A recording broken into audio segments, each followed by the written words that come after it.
अस्सलामुअलैकुम। नहजुल बलागा हिकमत 112 भी हिकमत 111 की तरह से कुछ मानी के लिहाज से मुमासिलत रखती है। मौला मुत्तक़ियान मौला इमाम अली अलैहिस्सलाम इरशाद फरमाते हैं कि जो हम अहले बैत से मोहब्बत करे उसे जामा फ़क्र पहनने के लिए आमादा रहना चाहिए।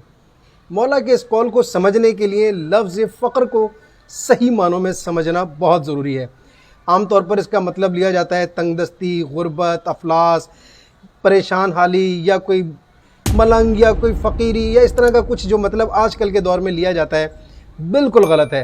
इस फ़क्र का मतलब हरगिज़ तंगदस्ती नहीं, हरगिज़ किसी भी तरह से अफलास नहीं है, गुर्बत नहीं है।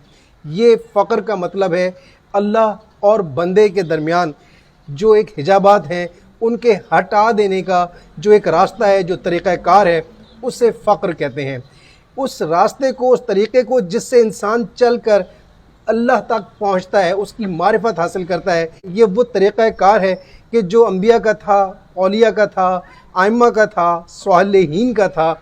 ये वो तरीक़ाकार था कि जिसको लोग आजकल के आलिम जो हैं वो चूँकि खुद इस तरह की ज़िंदगी नहीं बसर करते या इन चीज़ों को नहीं समझ पाते हैं या किसी चीज़ का फ़िज़िकली होने को चूँकि समझते हैं, उनके पास डिफ़ाइन करने के लिए इसमें कुछ नहीं होता। इस वजह से ना वो इसको समझ पाते हैं और ना ही इसको समझा पाते हैं। ये तरीक़ा सिर्फ़ वो तरीक़ा है कि जिसके ज़रिए इंसान पहुँच सकता है उस रब तक। उसके लिए उसे तमाम अल्लाह के अहकामात पर अमल करना होता है, उसमें मुस्तहबात अदा करने होते हैं, उसकी क़ुर्बत और मोहब्बत हासिल करनी होती है। हर तरह के गुनाह से, हर तरह के मकरूहात से, हर तरह की बुराई से बचकर वो अल्लाह के नज़दीक से नज़दीकतर होता चला जाता है।